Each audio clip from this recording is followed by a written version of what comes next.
Monday, March 30th, 2026. Finance Committee meeting order. It all rise. Flag, United States of America, to the republic which stands one nation under God, indivisible, with liberty and justice for all. If we could take a moment, for a moment of silence for Lisa Manganelli, who recently passed away. She was on the finance committee for eons.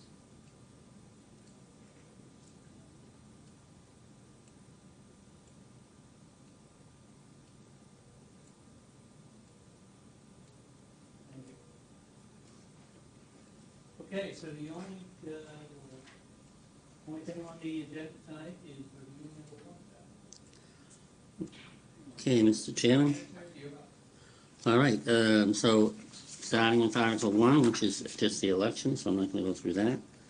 And Sorry. moving on to Article 2. Article 2 is statutory requirement to put the salaries of elected officials on the warrant, and they're not changing. They're the same as they've been for a long time, I believe. Includes Board of Health, Moderator, Planning Board, School Committee, and Select Board.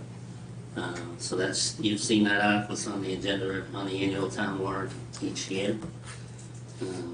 Article 3, this is the consent article, and it includes 3 articles, so it includes the acceptance of the annual report, lease purchase agreements, and reauthorizing revolving funds. Usually has chapter 90 on there, but I took it out because historically that ends up being separated out anyway, so I have to go through the motions. We're gonna keep it on as a separate article. And next year, I'm going to look at removing it entirely, because I believe, I'm not sure it was required that the chapter 90 funds be accepted at town meeting. I know they've been doing it here in Tewksbury for a while, but I forget who brought it up. I think you guys brought it up. Somebody did. And I'm going to check with town council to see if it's necessary. If it's not, it doesn't really need to be accepted every year. So it'll be one less thing to worry about.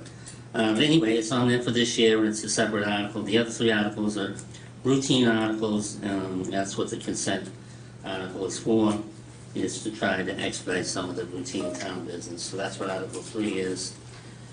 Article, Sorry, yeah. is it okay to butt in here? Yes. Please do. The revolving funds, the total amounts. Oh, I'm sorry, they're exactly the same. That's what I wanted to. Yeah, I should have said that. Okay. So those are exactly the same. The annual report is already available. It's upstairs in my office. I believe it's online already. And the third one is the acceptance of lease agreements.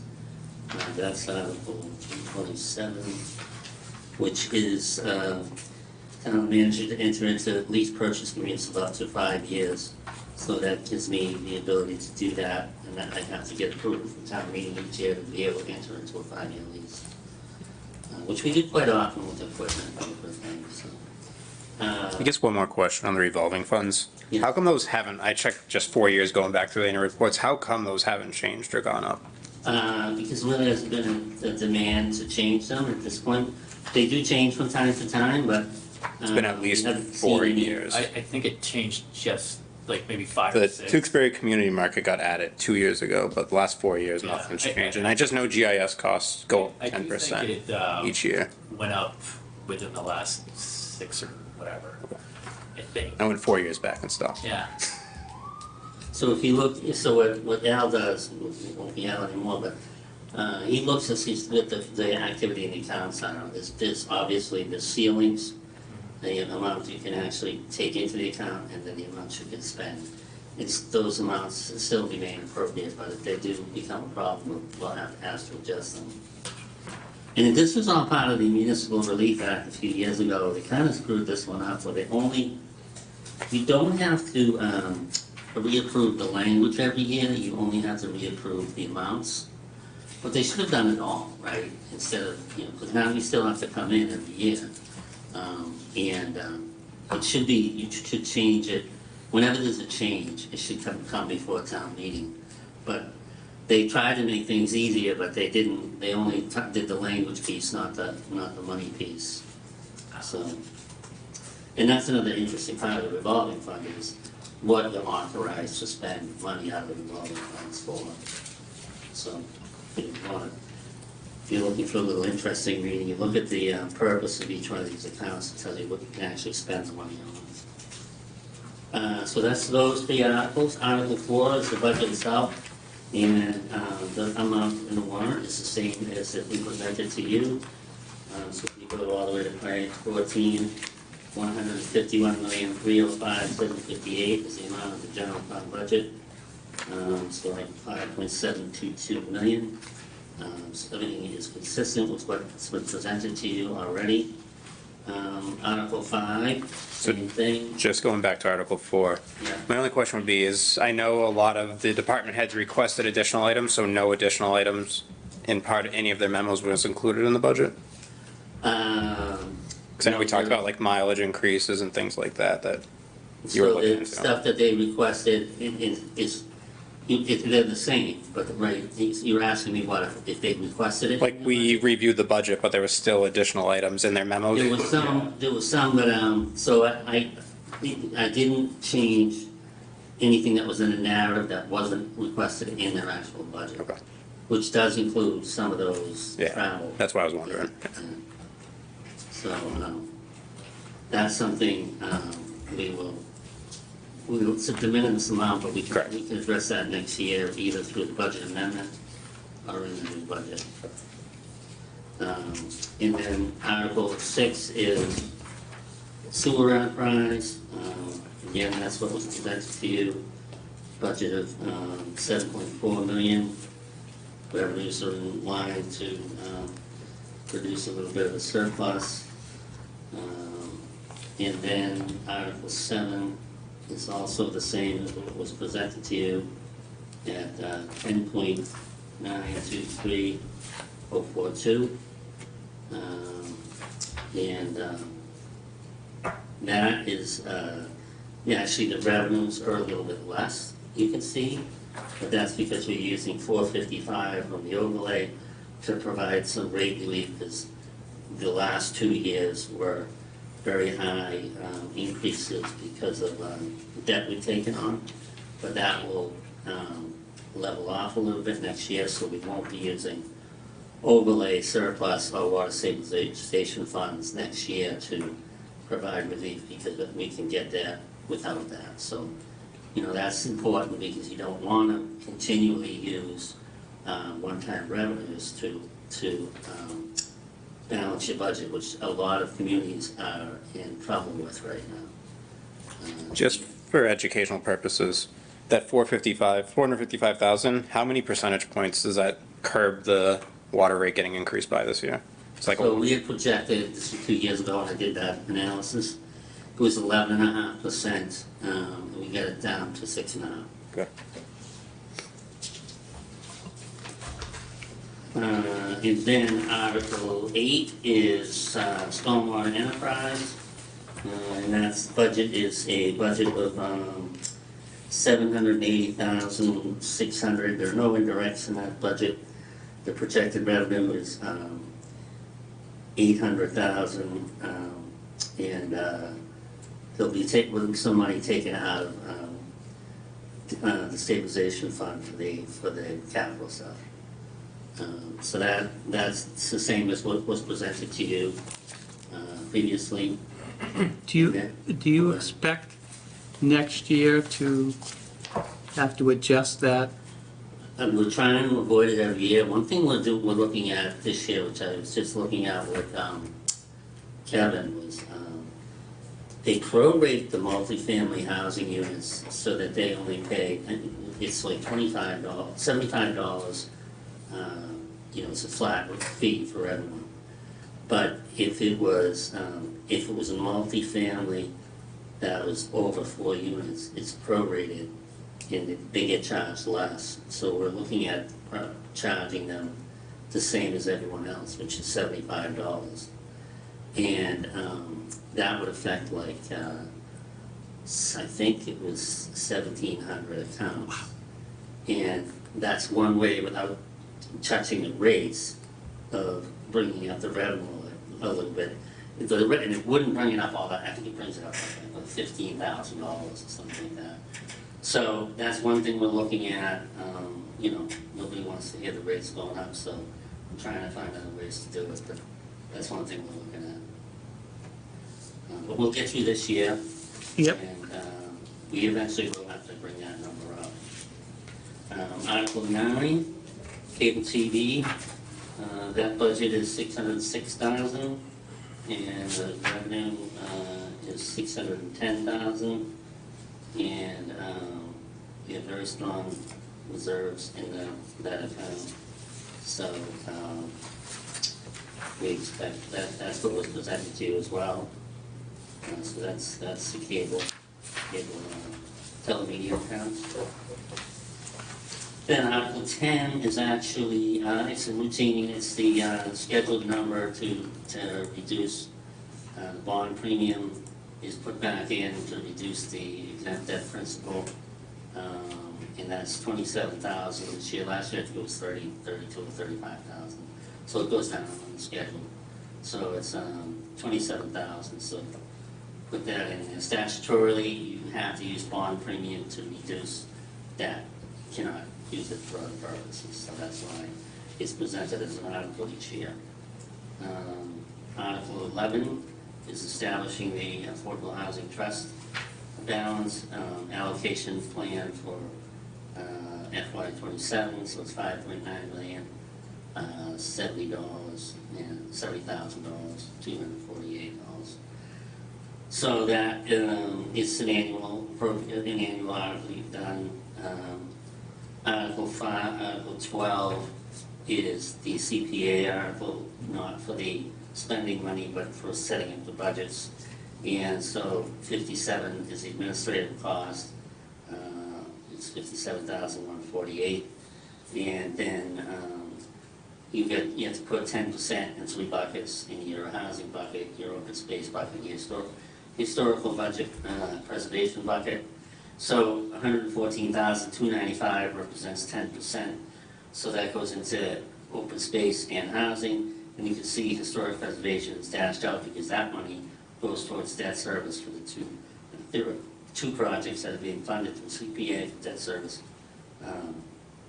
One of them is this building, and I think Ella Fleming is also going to be funded through that as well.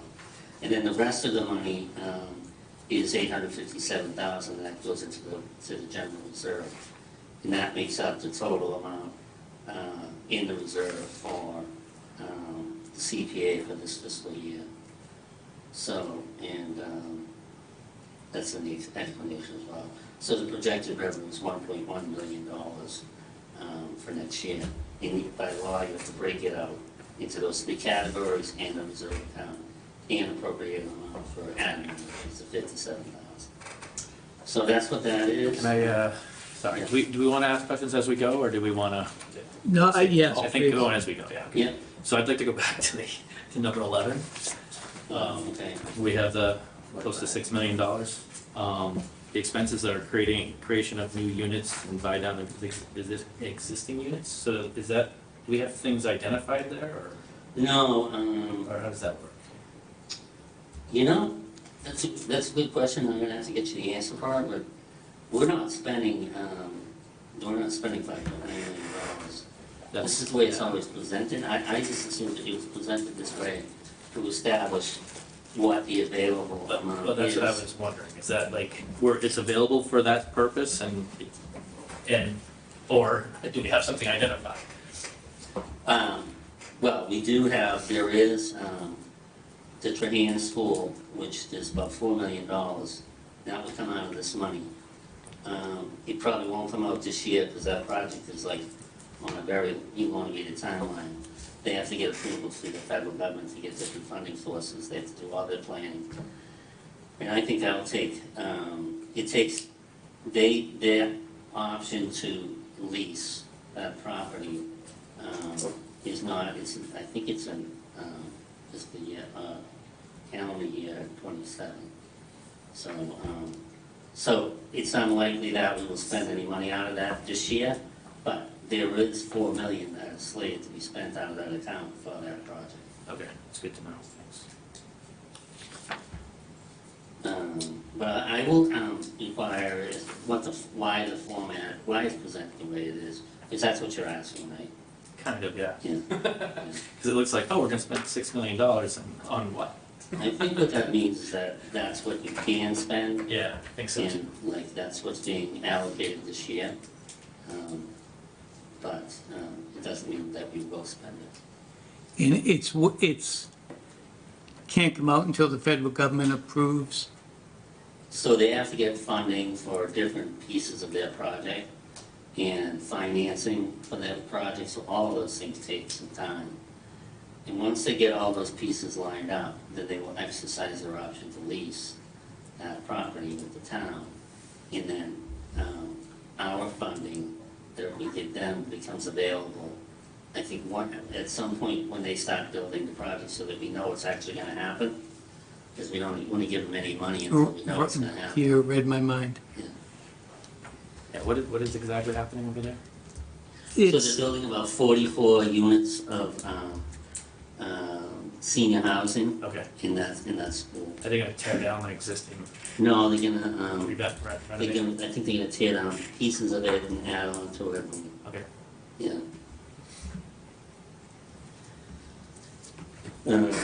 That level of detail go into the handout, right? well, I mean, it's difficult for the warrant, but I think in the handout, that would be, if you have that question, other people are gonna have that Yeah. question. Yeah, I can put that in there, I'll put that in there. Yeah. it's hard to say, I mean, I don't know if we're committed to that. That's exactly the question I think some people will have, but if it's in the handout, Yeah. I think that's a good explanation that John had. Yeah, that's a good idea, I will put that in there. Well, it's likely to be used for this. Yes, yes. Okay, yeah. I'll put in there, when the option to lease is likely to happen and what the factors that affect that, like I just talked about. And then I will also put in the amount that was approved in that agreement and the number of units that are going to be built. No, that's great detail. Yeah, and just to give people an idea of what could possibly come out. That'll head off questions, absolutely. Yeah. Okay. Article 12, I think you want. Yeah, you did that one. Yeah, you did that one. in there. Rob did the U-turn. Yeah, we were starting with Article 13 when Rob took us backwards. Appropriately so, though. 'Cause I had that question, but I was like, maybe there's an answer everyone else is aware of, so I'm glad that you asked it. Okay, so then, I'm going into, I'll bring down one folder. I brought down one folder. I did. I have to go get it, but, I have a folder with all the capital requests, just because I know you guys have questions about this stuff. Can you give me 1 minute to go around? Sure. sure, we'll take a 1-minute recess. We'll give you 2 minutes. We can go We'll give for a you 2 minute. minutes.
Okay, so Article 14, Actually, did we talk about 13?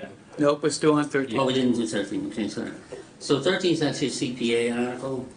And so that's $30,000, $30,190 from Community Preservation Fund to come out of the undesignated reserve fund to design approximately 100 feet of boardwalk on the Bay Circuit Trail between Farmer Fields off of East Street and approximately 16 feet of boardwalk on Bay Circuit Trail near Maple Street. Parking area pursuant to Massachusetts General Chapter 44B. So this is being precipitated by, I believe, Open Space and Recreation. And so this is just the first stage doing the design piece of that project. It's eligible under the Open Space and the Community Preservation portion of the article of CPA funding. And so that's what they're doing. So is construction not planned until the next fiscal year? That'll be the next one. Did they provide any maps out of curiosity? You know what? Having trouble visualizing where it would be. Yeah, I can do that, get that for the handout as well. Yeah, that would be great. And I think it's like the play of Farmer I'll- Days is where the East Street one is. Really? That's where it would It's be? kind of like behind Jones Farm Oh, residence. I know, it's in that, because it's gonna connect all of it so that there's not a disruption anymore. oh. The only reason I know is because my mother moved. All right, I to wasn't Jones Farm thinking and they there were at all. explaining that they're gonna be connecting the boardwalk at East Street there so that there'd be a continuous walking trail instead of. All right, kind of thank you, abruptly yeah. ending somewhere back there. But Maple, I'm assuming it's in that same area since Maple is right there as well. Yeah. Yeah. Okay. So I can do that. Do you guys typically have, well, so this will go before the Community Preservation Committee as well, because they have to vote on it. They have to make a recommendation to town meeting, Yeah, we typically wait to hear if they've approved it. because that's what the select board. Yes. So you can hold off, tonight when if you vote on this, then, Well, we wouldn't vote until the public hearing. oh, you wait. Right, Yeah. we'll wait until Okay. Well, end of maybe they'll have the, that by then, so we'll see. end of the month, and the next. Okay, so then, the next one, well, just a little more information on that is that this is all part of the Bay Circuit Trail, which, goes through a bunch of communities, and so this is just one effort to try to complete and connect all these different areas, part of the Bay Circuit Trail. When we put a map in, I'll have like a locus map that shows the local area, but also a larger map that shows the Bay Circuit Trail and how it goes for different communities. Nice. Okay, Article 14, this is the biggest capital article. This is money coming out of the stabilization fund, $2.5 million. And it's going to DPW, fire, and facilities and grounds. This particular article, so the first amount is $790,000 going to DPW, and $500,000 of that is going to sidewalks, complete streets. Hold on one second. And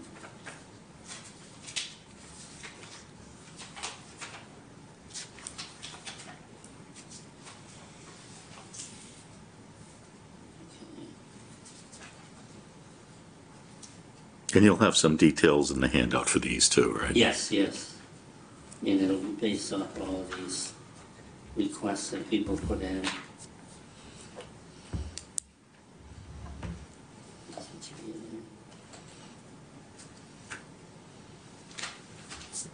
And I'm sure you'll get the most questions on the pickle court upgrades. Pick them off, yeah, so, so $500 is for, $500,000 is for the sidewalk on, I believe it's, I have it in there, hold on.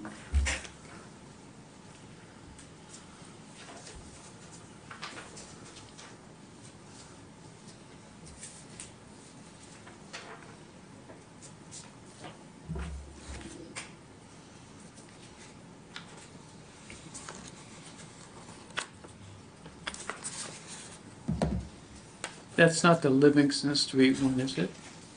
No, I think it is. Oh, here it is. Upper North Street and Colonial Drive. So it's a minute. We're hoping to get a grant, but this grant is actually one of the grants that's impacted by the MPDA Communities Act. That's why I have $500,000 in there from stabilization so that we could get some portion of this project done if we don't get the grant. So that's Upper North Street, Colonial Drive. The grant was for, it used to be $500,000, now it's up to $1 million. So we'll obviously be able to get a lot more done if we get the grant. But so that $500,000 is for that project on North Street, Colonial Drive. Then there's a 6 to 8 yard sander with modifications. That's $55,000. And I think that's actually, is that the one? No, yeah, that's $55,000. Let's get that. Here it is. So it's a 1995 sander that's being replaced. And it's $5,000 for the the 6-wheel dump plow package, and $50,000 for the sander itself. And it's just the thing that goes in the back, the big piece of equipment. So that's $55,000. And then the 4-yard sander, which is $35,000, also comes with the plow package, and that is $35,000, and that's replacing a 2006. So those 2 items, DPW items, and then $200,000 for the DPW improvements to the DPW facility. So the old DPW facility. So that building, it's one of the things I wanted to do is get everything done that needs to be done to that old building before we close out this project, because if we don't do it, it'll never get done. And that includes like replacing windows that need to be replaced. We've replaced the roof. We've done a whole lot of work over there. We've done pavement around that old building. But there's still there's a few things that need to be done, like painting, the exterior concrete walls, some door repairs that need to be done, window panels, translucent window panels, 3 exterior doors that need to be replaced. So when you do all that work, that'll be about $200,000, but that'll button up that project, and now you'll have, hopefully get, decades out of that old building as well as a new building. So because all of the structural issues will have been taken care of in the old building. So that's what that $200,000 is for, is to make sure we get that whole thing buttoned up. There's going to be a ribbon cutting, I think in the spring, on National DPW Week, which you probably know when that is. When is it? May 17th through May 23rd. All right, so we know it's going to be May 17th to May 23rd is going to be when that is. So that's the DPW piece. The fire department is. I got a question on the DPW one. Mhm. The two Sanders, Yes. would it be of more value or less value to get 2 6 to 8 yard Sanders for $20,000 more instead of getting a 4? Well, I think it's what it fits into. So a 4-yard sander fits into a certain size truck. Oh, so it's not the truck, it's It's just the truck, it's just the sliding piece that goes in the back of the truck. You have to add more hundreds of thousands, Yeah. probably, okay. if you want the whole truck. Yep. Okay. We're gonna move on to fire. Sure. So the fire department, it's a $950,000 for a new fire engine and equipment, and the chief asked me, and I will make sure we do this on the handout. Make sure that people understand it's not a ladder truck, it's a pump, an engine pump. There's a difference. You used to be able to get a ladder for just under $1 million, but now you can't now. Now, a pump costs just under $1 million. So, that is, that's the piece of equipment that the chief is looking to replace. John, I know when he presented to us, he said that the hope was that they were gonna be able to get, that the spec truck kind of that's already done would be sufficient so that there wasn't gonna be that extended wait period. Has there Right. been any update as to, Not yet, but that's the goal, is to try to get a stock piece that's already been built, rather than ordering one custom, because you order a custom, you're gonna have to wait 2.5 years. okay. So that's the plan. With that said, if there were delays in getting it and it went beyond this year, that money would just go back into the general fund and we would reallocate it next year through an article? Actually, no, it would stay in it for 2 years because it's. 2 years, okay, that's what I wasn't sure It of. would stay there for 2 years. I actually considered bonding this because knowing that I would just replace it with free cash. Right. But because the chief wants to try to buy it on stock, then we might not have to wait, so we use stabilization funds. Okay. And so it's replacing a 2019 Pearson Forza fire engine. So that's what's happening in the fire department. And then facilities and grounds. If I can find the system here. So, as you know, when you walked into this room, it was 112 degrees. Did that on purpose. Motion to approve. I wish we did, yeah. But I did, we spend a lot of money each year in this building repairing the HVAC. And so Vinnie has decided that, we need to look at replacing the system, and, because it's just, we're spending $40,000 to $45,000 a year on repairs, So we're just throwing money away. So that's why this is a big appropriation, it's $277,000, but it's to change the HVAC system in this building. I've only been here for a year, but it seems like it's just always, there's always something going on. It's either hot, cold, or, so, I mean, it's not that old of a building in terms of, it was just renovated, so I don't know what happened when the project was originally done, but it's just not working.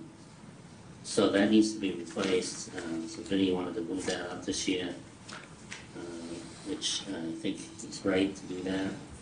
Then the next one, the $45,500, that is a bunch of small things.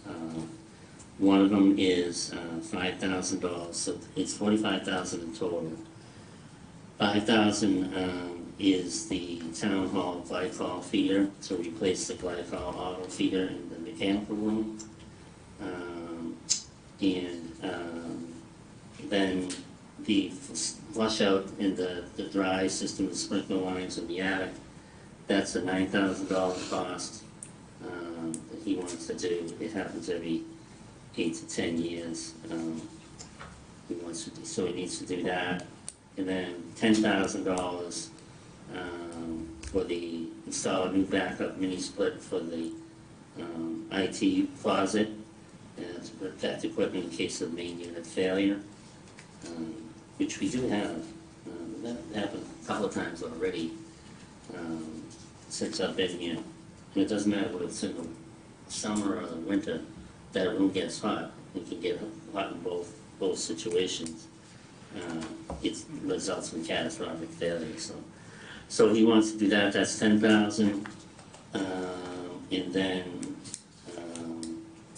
$21,000 to do an ADA, make the annex ADA compliant, which is installing a handicap door openers at the entry at the town hall.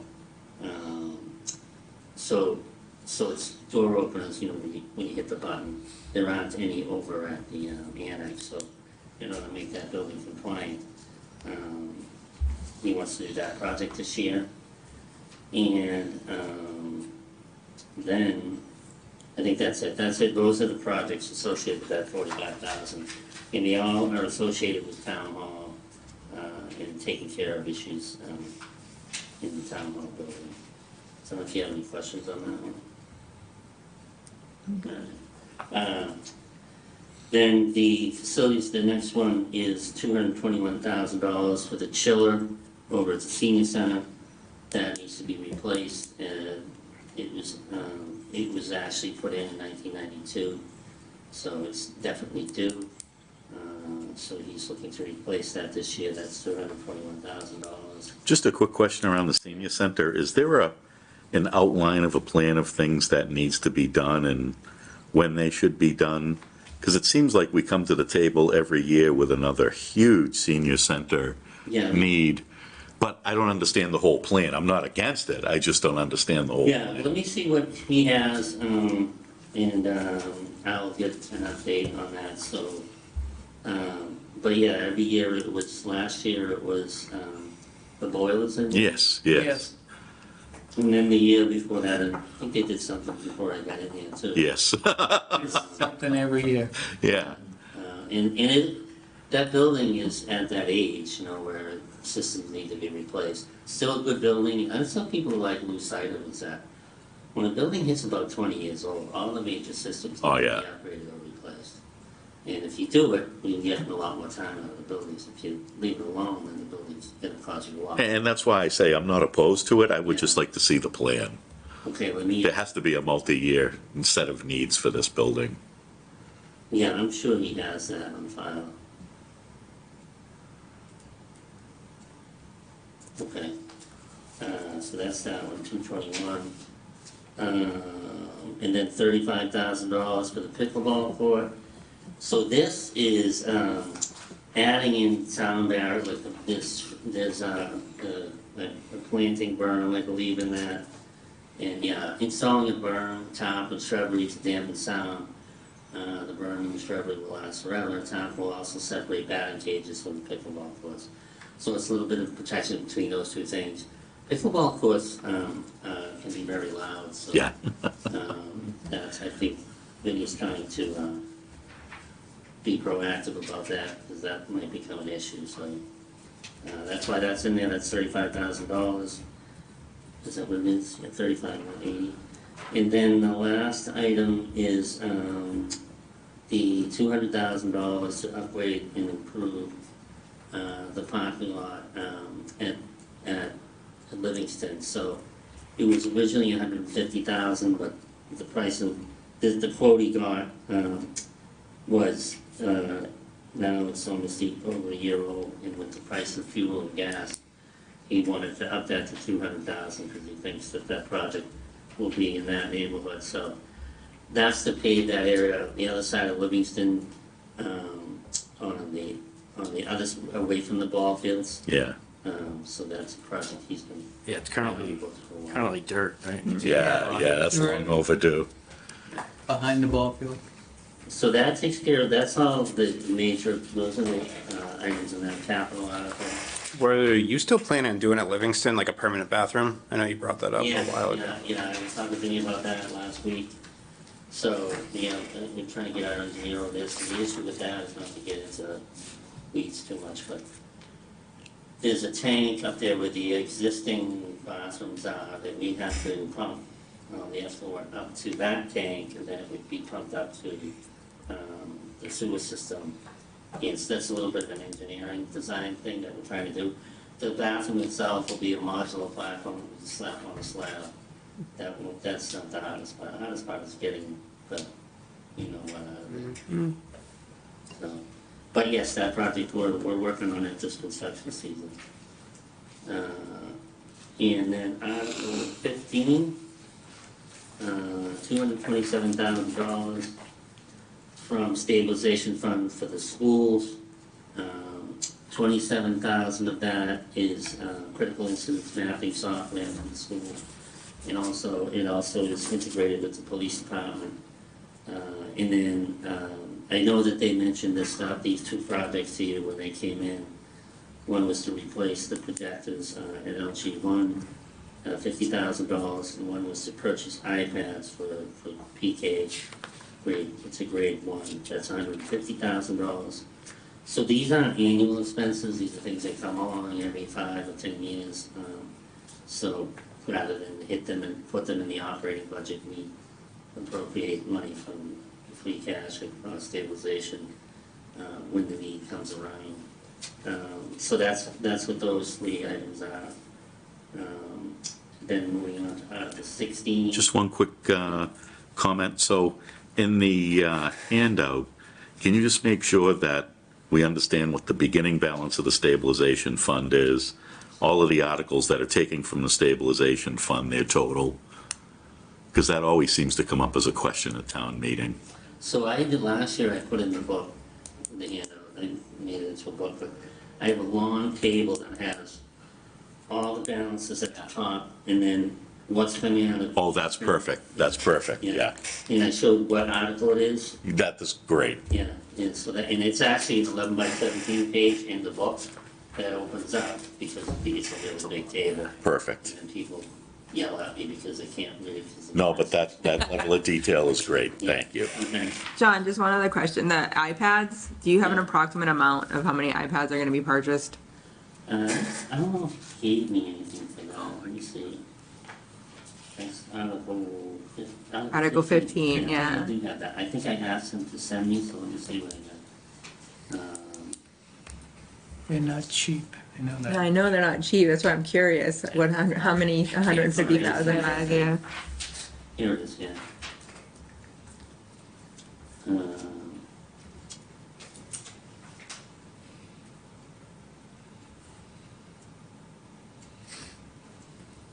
So iPads are at the near end of their life. This replacement is being accelerated due to literacy assessment software and district needs to use that on PK through 1 schools unable to operate our existing iPads due to their age.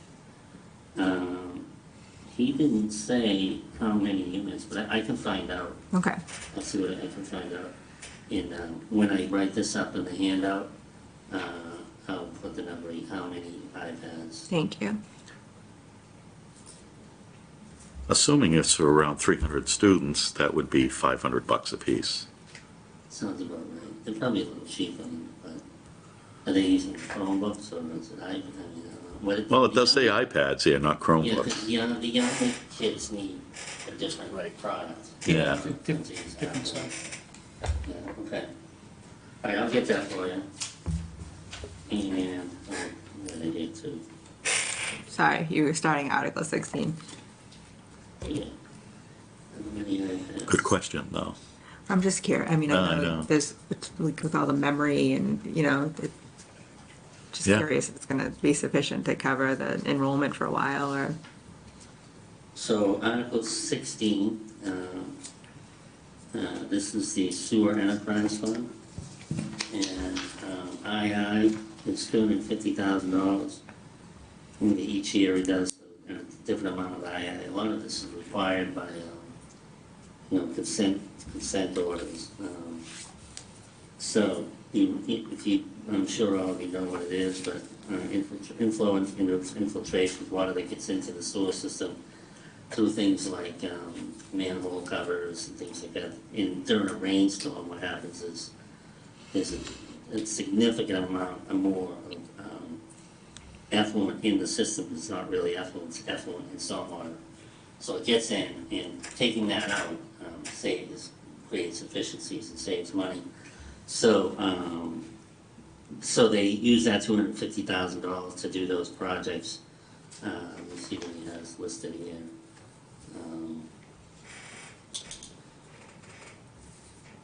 Here is budget ongoing annual requests for the ability to sewer manhole pipes and service connections that have been found to be sources of inflow, infiltration, investigative tasks and projects that require the Mass DEP. Was mandated the submittal of a 5-year II reduction plan. Yeah. So, it doesn't list the exact projects that they're doing, but I can see if I can find out what some of those are.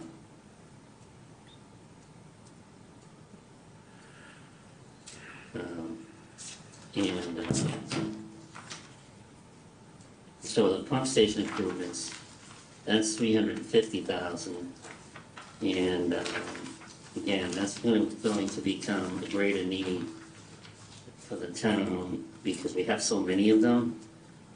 And 350,000 is enough to replace one pump station.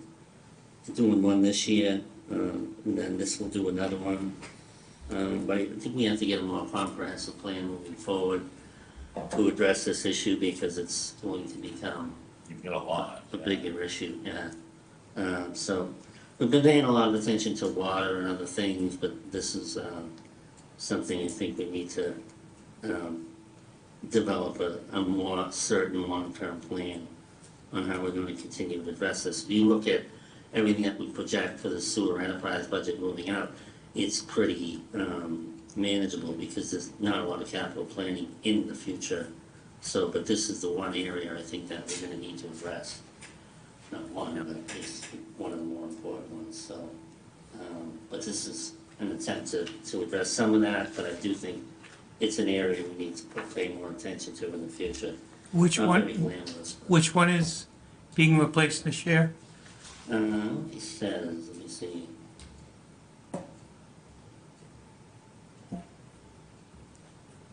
So there are 47 pump stations. Yeah.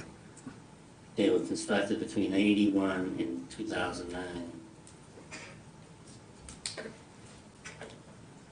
Because there's some that just give us constant trouble. Okay, here it is. The design and construction of improvements at the Joanne Drive sewer pump station is planned for FY '27.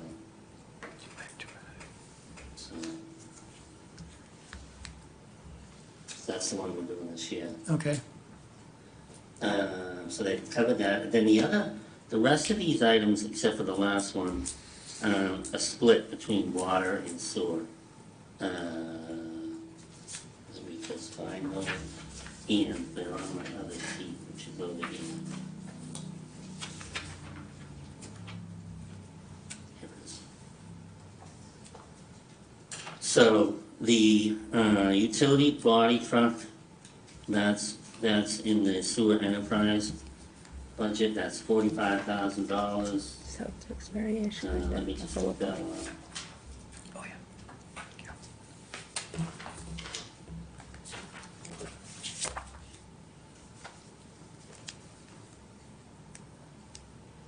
Okay, so that's half of a truck, that's a $90,000 vehicle. It's a Ford Maintainer, it's split between water and sewer. So part of that will be borne by the water, the sewer enterprise fund, and the other part will be borne by the water enterprise fund. So that's a $90,000 expense. And then the next item is a vac truck, and that's a $120,000 truck that's being split between both. That's a 2018 truck that's actually being repaired. And that's $120,000. And then, actually, your question would probably be, why you spending $120,000 on a truck? Your answer would be in the next one, which is it's an $800,000 to buy a new one, so $120,000 seems like a lot of money, but if you can get more service out of that $800,000 truck, then it's actually not that bad of an investment.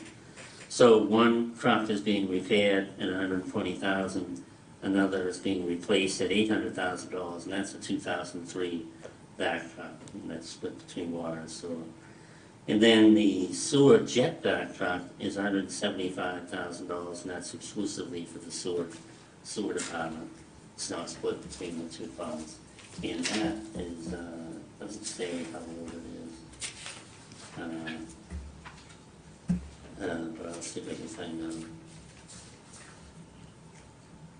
Evan, maybe you know, what does that do?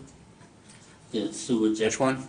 Yes. It cleans lines. It basically blasts out plugs in the system. So essentially, like fat or grease that's like caked onto the sewer lines, it'll go in, pretty much pull the line and just pull everything off. And then you have the vac trucks that suck it up. Nice. That truck, They're needed. you don't want to use that truck on the water lines, I think. That makes sense. Yeah, you don't want to do that. So that's that article. Then, Article 17 is,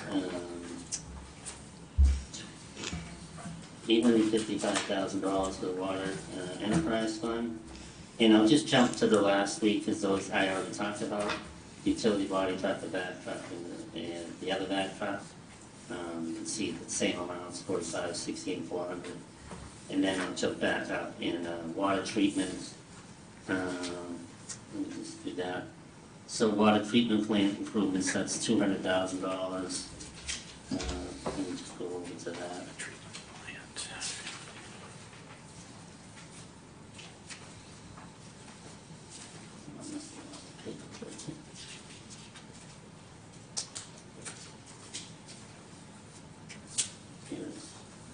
Okay, $200,000 to replace the existing underground feed lines from the PAC building to the head of the rapid mix basins.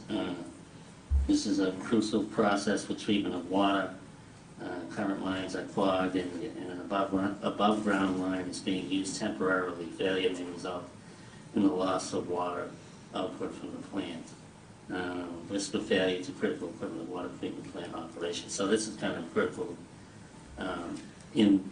upgrade that needs to take place at the water treatment plant. It's expensive, but that's on here. Hydrant replacement programs, I think you've seen this annually each year.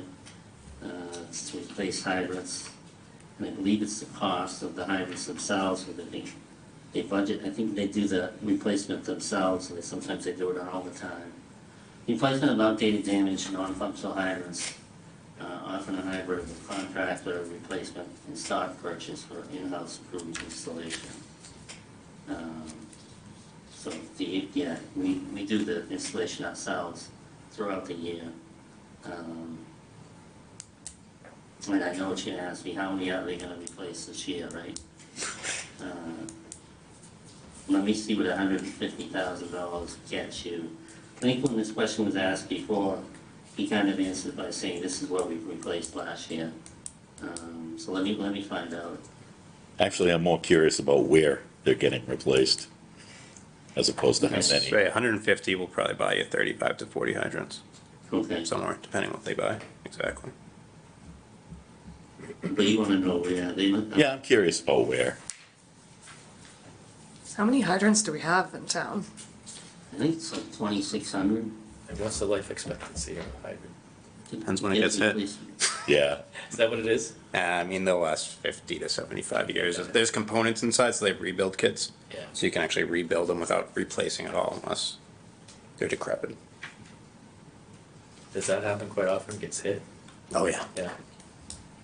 Alright. I mean, when you need them, you need them. They gotta Oh, be yeah. working, so. In the summer, it's hot. Yeah, yeah. So then we're on to Article 18, and this is $700,000, range improvements and upgrades. The stormwater. This is coming out of the stormwater enterprise fund.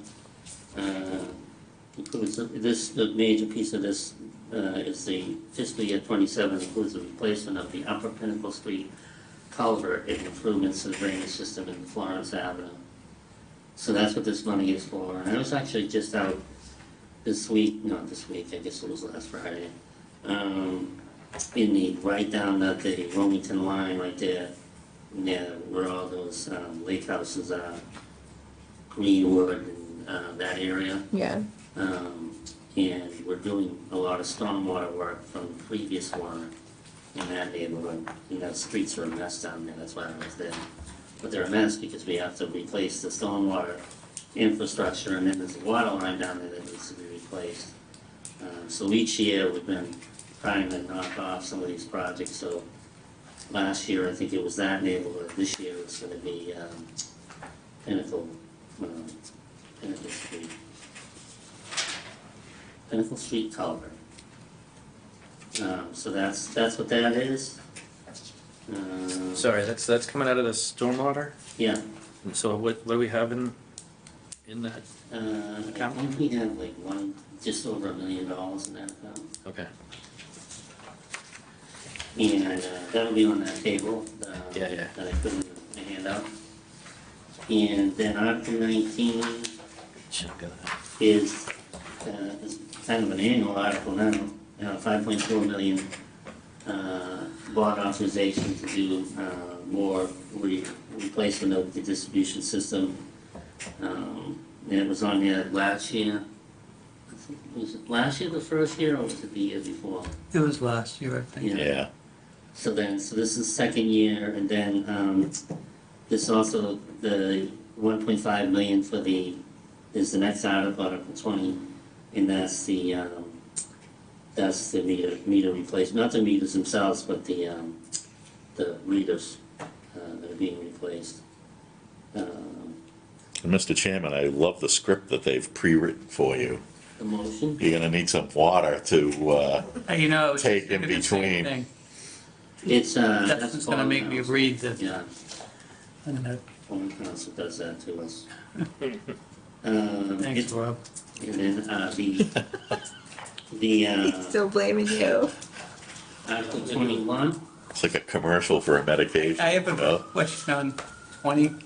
Yeah. How many do we have left to replace the readers? So, that's a good question. There are 2 phases, and this first phase, it was like 5,500 or so in it. I don't know if you saw, there was a notice online about people needed to connect, or needed to call the company to let us in to change out their meters.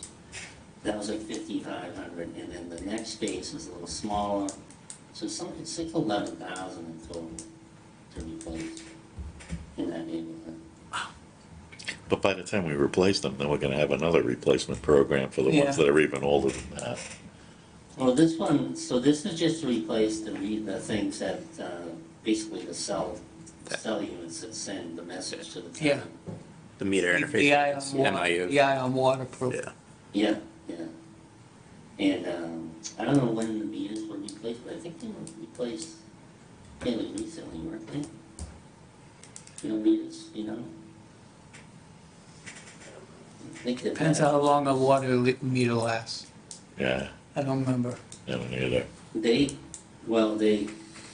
Of course, it's like a car, right? They start appreciating as soon as you put it in.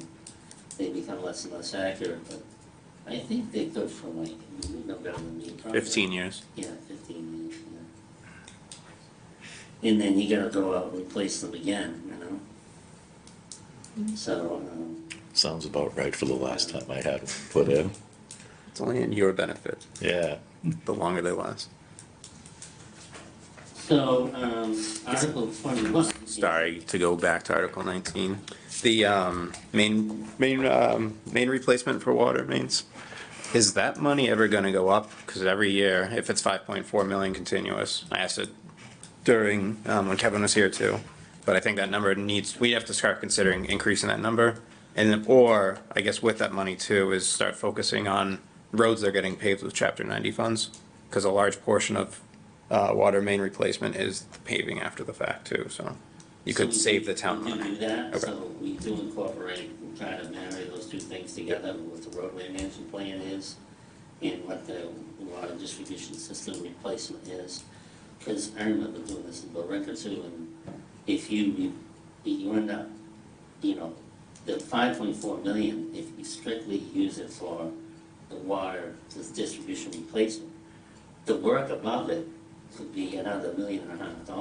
And so then we were just adding it all, and it became very expensive. Same thing here, but to your main question, increasing the amount, we'd like to do that. The only problem is we don't have the financial bandwidth to do it yet. I think we have to look and see what the next 2 years brings and see if there's a way that we can, like you said, expand that. One of the problems we're having is that the reason that number was chosen was because it paid for 3 miles of replacement. That isn't really true anymore. It now pays for like 2.7 miles of replacement. So that $5.4 million doesn't go as long as we'd like it to go. But even if you maintained it at 3 miles, 3 miles is not enough to replace the system at a rate to keep up with what's going on, so. This is something, it's not enough, but we have to find a way to financially make it work, and that's a challenge right now.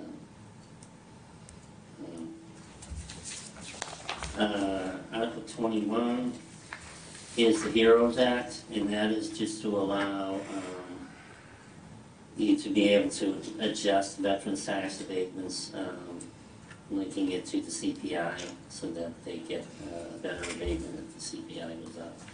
So I don't know anything about this, but why is clause 22D missing from the list? It goes A, B, C, E, F. It probably doesn't apply, I'll find out Okay. why that is, but, clause, you're saying because numerically it's not there? Yeah, it's not Only listed. to A, B, C, not 22D. Yeah. What's up with 22D is the question? Yep. Okay, I can find that out, and then, Because it does reference Correct. clause 22A to F Yes. Yeah. in the executive summary. Yeah. no, maybe, yeah, and if that's a Scrivener's error, we'll fix it on town meeting floor, but if it's not, I'll let you know. Is this a Scrivener's error? Good catch, I missed that. Scrivener's. Because I read the executive summary first and then. And is this just veterans, or is it also widows, or just veterans? I think that also applies to widows of veterans. Excuse me, let me just make sure that.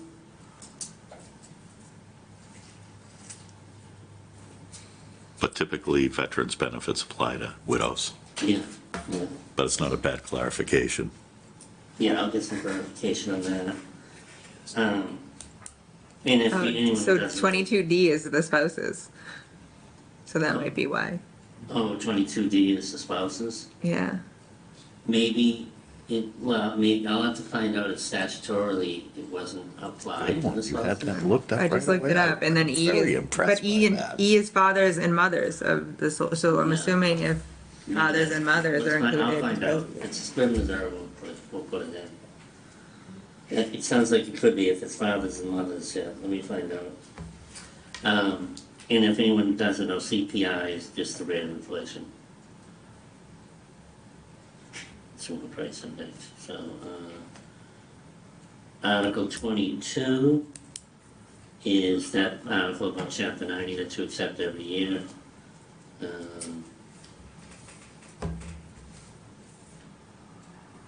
So I'm gonna have to add in the motion the amount from the letter that I get from the state. There needs to be an amount in there, so that'll be in the, I'll make that on the floor.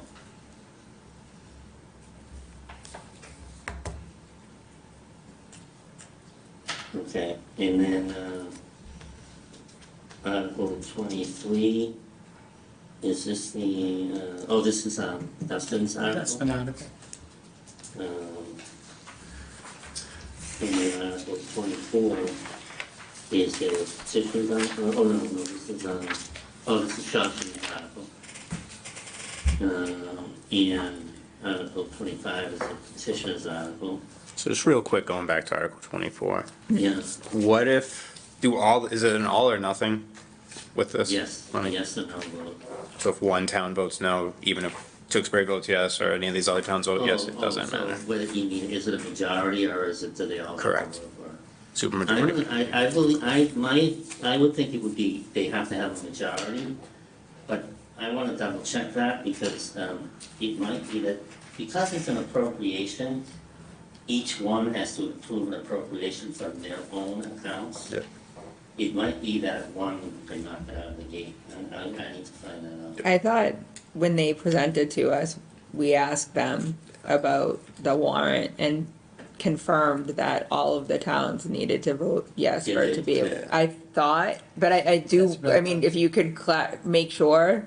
Because that's the way I understood it Yeah, as well. I think it would be helpful just to confirm that, because I think that's gonna be a big question people will have is if one, because I don't think we're the only town that has been raising concerns and questions around it, so I think it would be really helpful Yeah. to confirm, but I'm pretty sure we asked that night and the response was every town Yeah. needed to That approve makes it. sense to me, that everyone would have to do it because of the way it's structured. It's not like an assessment, you know, it's, you gotta tell us where this money's coming from.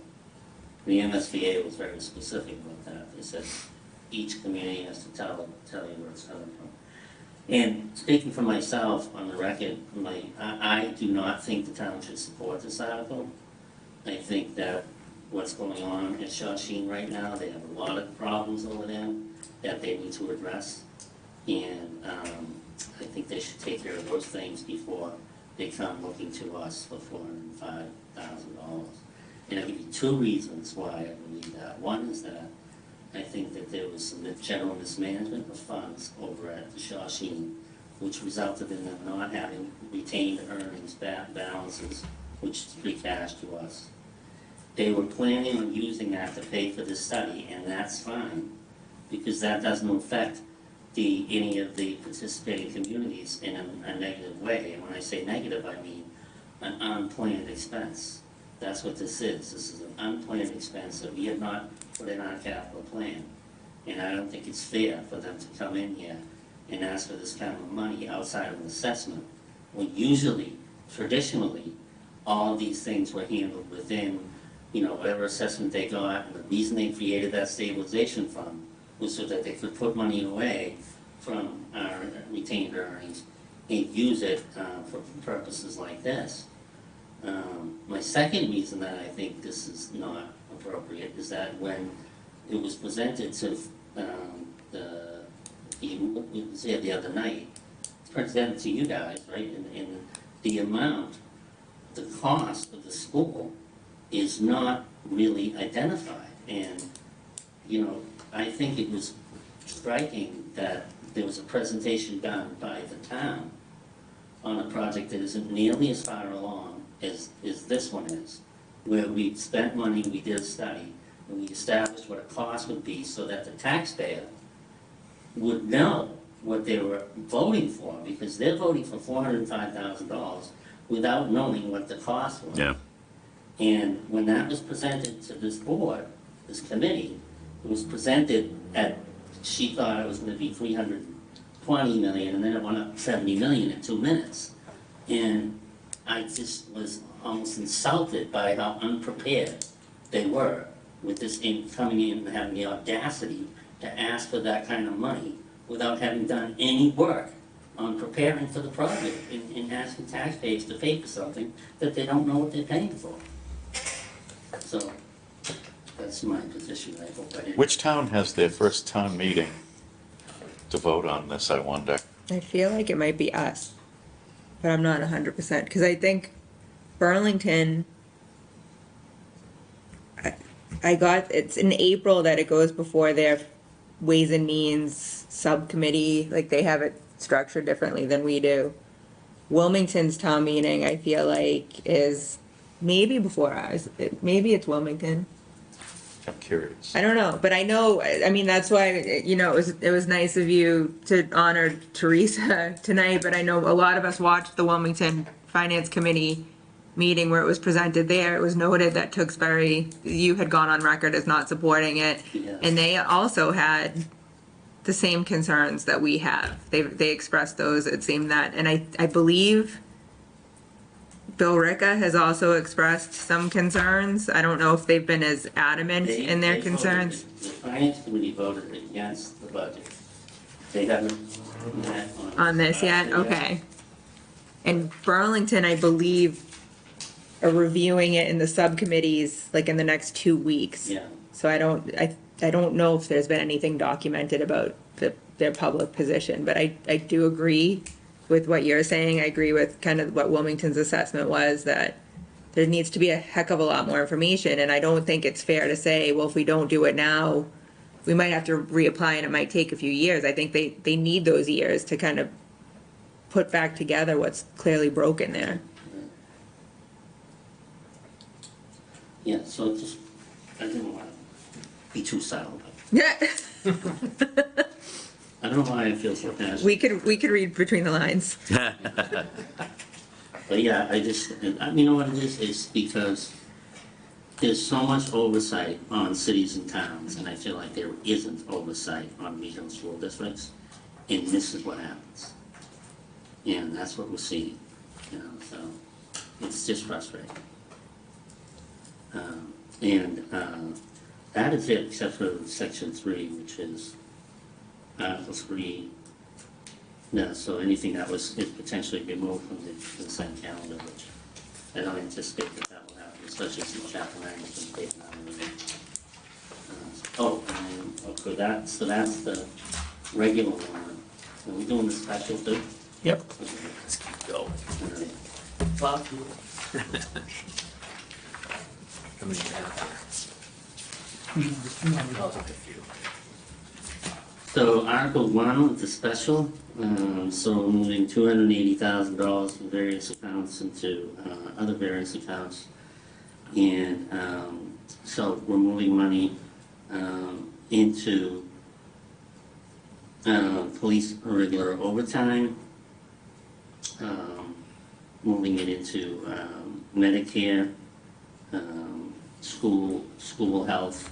Some of these might not, they might not be as much as we put in here, but I'd rather not be in the red, I'd rather be in the black. And then if these things don't come in as high as we think, then it'll end up just reverting to free cash, because it'll be a surplus in that line item. But these are the areas we think that we might have some issues with, library regular salaries, and library energy accounts, so that's $280,000. And we're taking that from various accounts, so the assessor's regular salary account, when we hired a new assessor, they came in at a lower grade, so there's money in that account. There's a vacant custodian's position in town hall salaries, so that also, there's a typo there too, salaries. So there's money left in that account. And then there were some vacancies in engineering salary, highway salary. So there's some money left in those accounts. And then town health, what happens each year is sometimes there are less claims than anticipated, so there's some money there. And disposal, same thing, there's the volume that we experience, well, we'll have some money left in there. So that's the areas that we're taking the money out to fund those anticipated or potential overruns. Just a question on that. Yeah, So police regular overtime is short due to vacancies. Why isn't police salaries utilized to cover their it will be. Okay. So we'll be, in addition to that, we're transferring $175,000 into that account. So, And on the town hall salaries, how close are we to closing out that issue? The vacant, the vacant, I would, in the next fiscal year, that we're gonna hire somebody for that job in FY '27. But we're not paying any money for that anymore, like that person is, there's an issue, not to get into a personnel matter, but it's not I don't need to know, paid. don't, It's settled, is that what we're saying? It's not quite settled, but Okay. we're not paying We're that not- person. that's, They're not being paid administratively per se. They're off the books from that regard, but there's still potential, we're still waiting for final closure on the medical release. So, I've never, that person has never worked here since I've been here, so. But that's why that money's there, we're trying to resolve it in FY '27. And then, Article 2 is, okay, so this is, these are two pieces together. So we separated out, these salary adjustments for different positions, so these are upgrades to positions, in the town, and there are, I believe, 5 of them, 1, 2, 3, 4, 5. And, these were precipitated by at least 3 of them, people that we were in danger of losing or lost. So basically, this is an adjustment to make the town competitive in the marketplace, particularly in the Merrimack Valley, to make sure that we don't lose quality senior staff.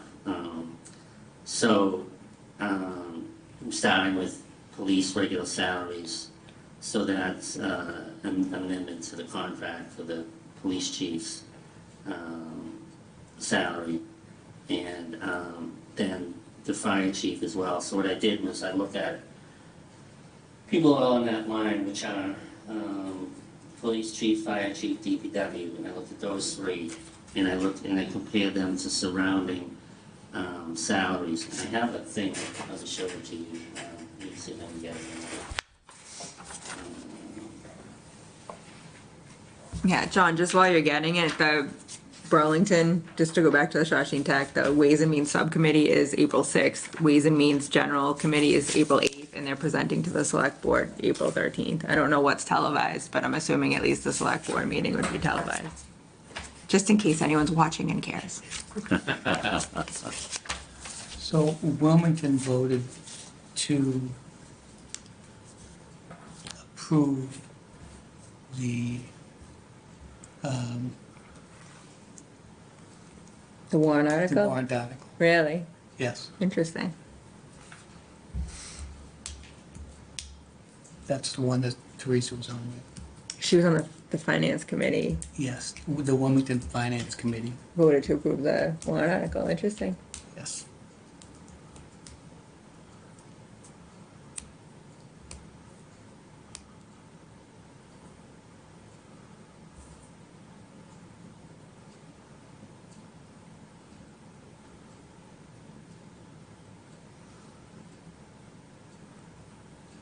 I have the clean one here somewhere.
Sorry, just,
I'll send you a copy of the analysis I did. I can't seem to find it, but I'll just tell you that for each one of these, what I did was I tried to pick, I did an average of surrounding communities for each one.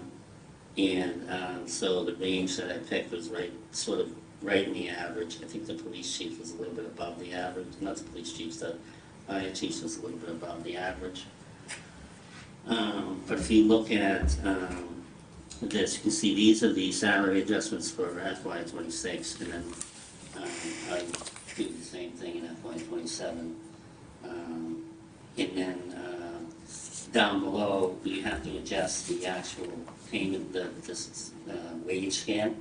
So you can see that, you know, so the finance director was a position that we lost.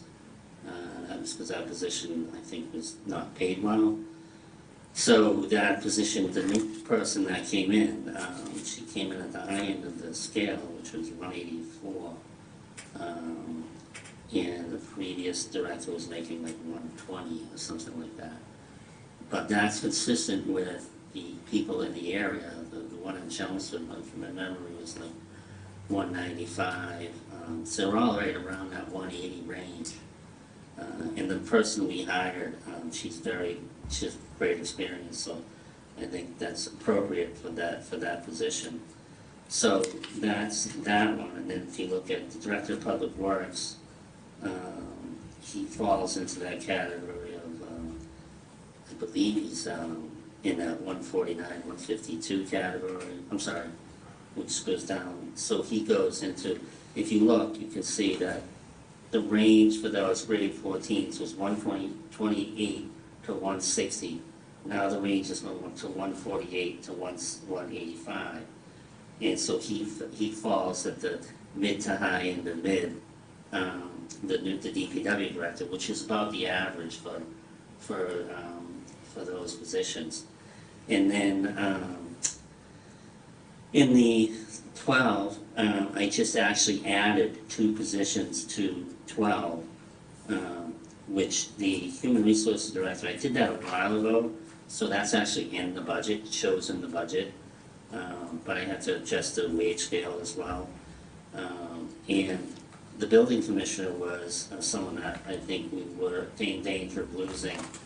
He was at somewhere around 110 or 111, and we ended up bringing him up to 129, which was competitive with the salaries and places he was, you know, we had a final interview with, so that's why we brought that one up.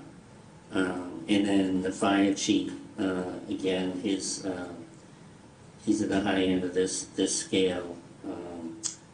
And so 13F went from 116 to 144 as a range to 127 to 159. And he falls at the very high end of that because of his years of experience. And like I said, his was a little above the average, but the other one's pretty much right on the average. And the reason you don't see the chief in this schedule is because he's a contract employee, so that's done by contract, which is a public document, but just in the interest of giving you what his salary, it'll be about around 250, and 252, I believe, is the average for the area. And actually, quite a few from the police departments. And it's a little complicated because they get the educational stipend. So I took the whole compensation package. So that's the whole compensation package. They get like holiday pay, they get education, they get all those things. So he's right at the average, right where it should be. And they have the same with most of these positions. So select board, I presented this to them, and they seem to be, okay with it. They understood it. And I mean, the proof is in the fact that we're in danger of losing several. We're losing people, yeah, on a regular basis. So, and it's hard for them to get their arms around this stuff, but, well, one thing is COVID. COVID changed everything. Yeah. I mean, what the people demand to be paid is a lot different than it was.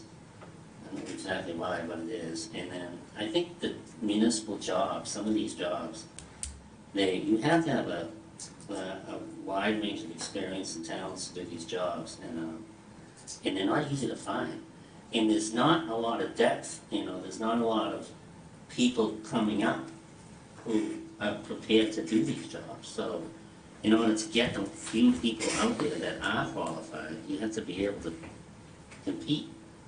So that's what's driving this, and I don't know how it'll be received at town meeting, but it seems to have been received well by the boards. So. Why isn't the HR director on the list for funds needed? Because it's an ad on grid 12. Because it was already, and I put it in the budget. So I did the, So it's not really an ad. It might confuse people, that's all. well, if it does, I mean, I put the HR director in just to make sure that I changed the schedule by the way the statute requires. I'm not even sure it does, but that's how the practice has been in town. So I did that, I just wanted to make sure that, So I guess my follow-up question would be, if it was required, how was it not added when the rate was increased previously or earlier? because when I did that, I didn't think what I did with hers was I added a grade to that category, and I didn't think that needed to be vetted through this process. But after speaking with council, when I was doing the building commissioners, I said, you know what? Maybe I should have put hers in as well. So I did it, I put it in there. I mean, trying to be as transparent Yeah. as possible. So how does the other changes affect the FY '27 budget? So, there'll have to be a budget amendment in FY '27 for all of these positions. So like in the fall? In the fall, yeah. Yeah. So we'll come back and be like, okay, now we need to, It'll be Increase it won't there. be as complicated, it'll just be in the budget amendment itself, because once everything's, these salary things are approved, I'll just put it in the budget amendments themselves. okay, It'd be like, I don't know, gotcha.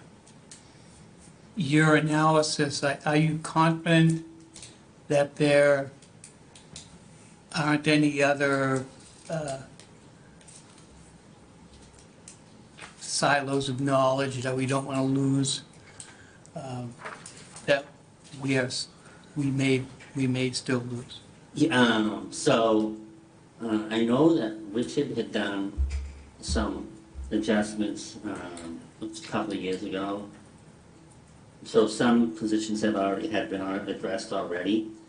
And like there's some second tier senior positions in the police department that I looked at in deputies positions. And they're well compensated and competitive, so they were like, it was unusual that I looked at them and said, oh, we don't have to do anything with these because they're right where they need to be. And so I did look at other positions to make, so just because if they're not on here, it doesn't mean I didn't look at them, so I looked at other positions as well. And of course, everything else, there's union negotiating contracts, so that's a whole separate ball of wax, but all the non-union positions, I tried to look at those and make sure that we were competitive across the line. Okay.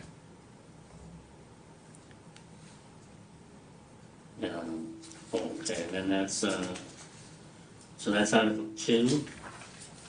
Article 3 is, Spent a little bit more than last year.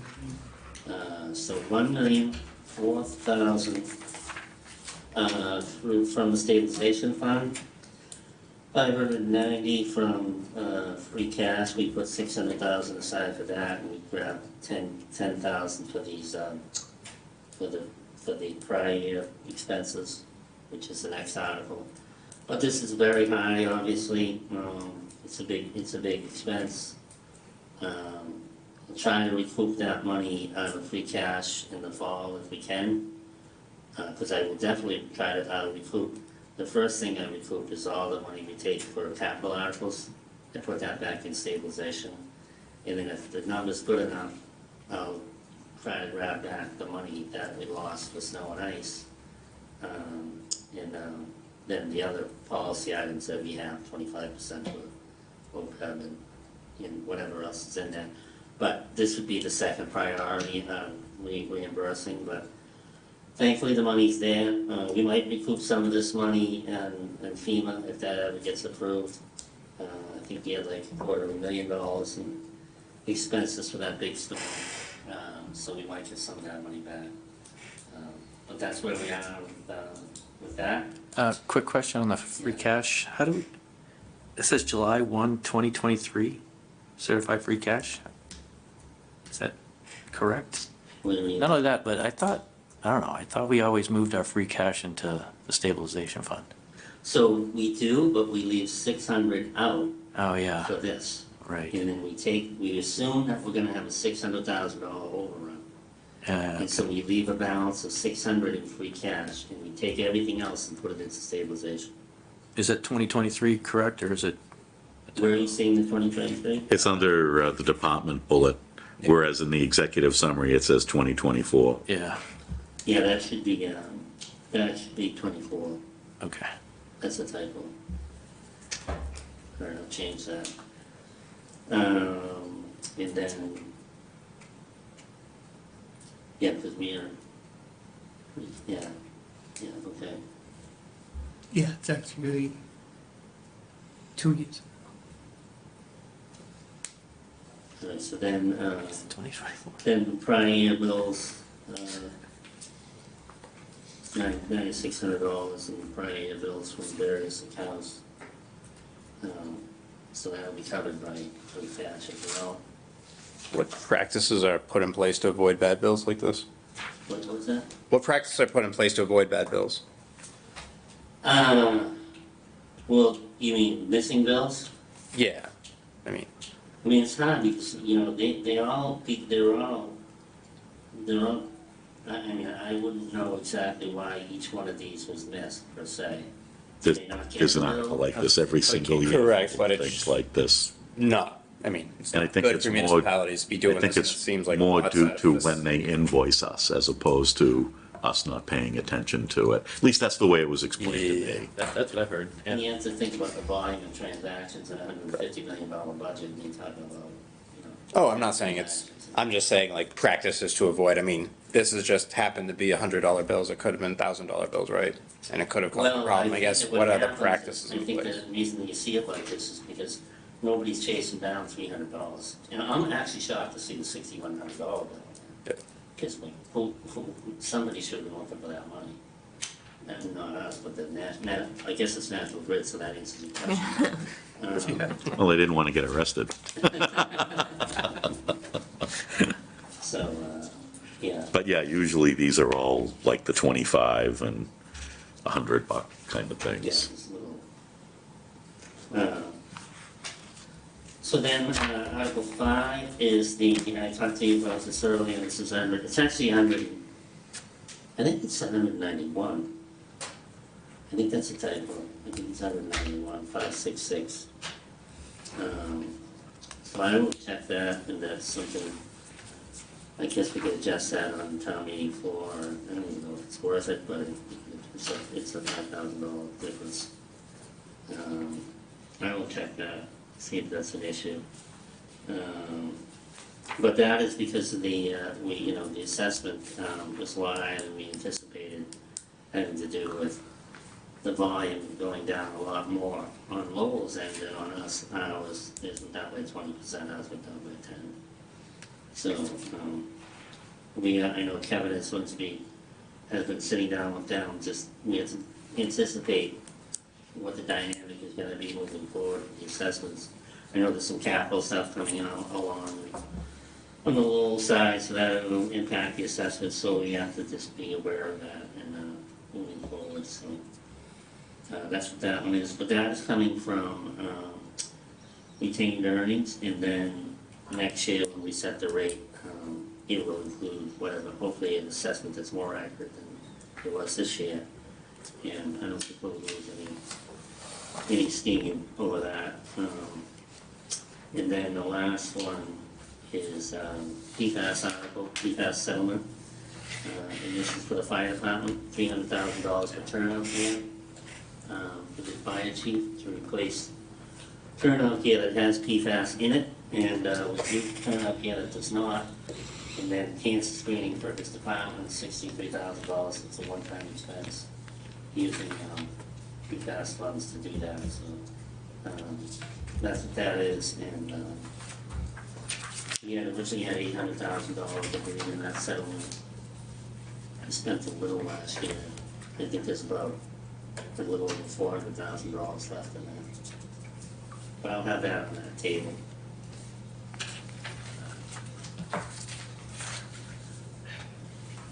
And that's it. That's enough. I'm still surprised I didn't see any zoning articles. Or any major bylaw Yeah, changes. Yeah, that's weird. Yeah, We usually have something. yeah. What are you looking for, bylaw change? We're not looking for it. No, we're not looking for that. I'm just surprised. It's like a curiosity thing. Okay, Yeah, and then so, I guess there won't be any special, for the MBTA community, at least not in the same time period that we're doing these two meetings. But it does look like they might be moving, they might be making some progress to address that issue, fingers crossed. Yeah, John, in that vein, I know when we reviewed the budgets, there were numerous times that it was referenced, as was referenced tonight with the paving, that, again, grants that either we apply for and we know we're gonna be denied, or grants that we're not eligible for, so we're not applying for. And I know I had asked previously, because my concern right now, quite frankly, is, once again, the warriors of social media are taking to it with various estimates of loss, right? So the people who are still saying the town should be fighting against MBTA communities are still kind of saying it's minimal loss. And others are saying, you know, and I've only said, why don't you watch the finance committee meetings? Because every time it's referenced, we ask the question, is there a compilation of the grants that we haven't? Yeah. And is that available? Did you send it? Did we get it? Okay. I thought I saw perfect. that, Thank you. yeah. Because I know, It's 1.7 million. I thought it was around 1.5 to, and does that include the paving one that was Yeah, referenced the one tonight? that you- Okay. yep. Thank you. Because I think that's important information for people to be aware of so that they're not relying Yeah, and on. I think that's a driving, force behind, you know, the two boards getting together overnight and trying to come up with a resolution, so. You know, we'll see what happens. Okay, so minutes aren't ready for prime time. So I guess nobody has anything else? Nope.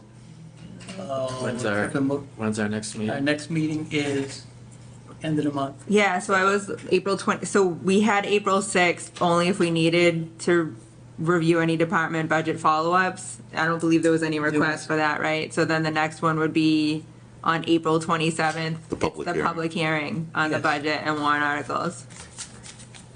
Is that still accurate? It was with me. Is that April good- still with you, 27th, John? It says on the schedule that we had Yeah. gotten initially, April 27th would be That's the public hearing. for the public hearing. Okay.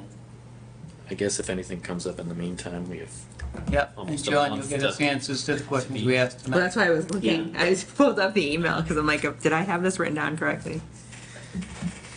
Okay, so if there's nothing else, I'll look for a motion to adjourn. So moved. second. All in favor? Aye. Aye. Unanimous vote. Thank you, everybody.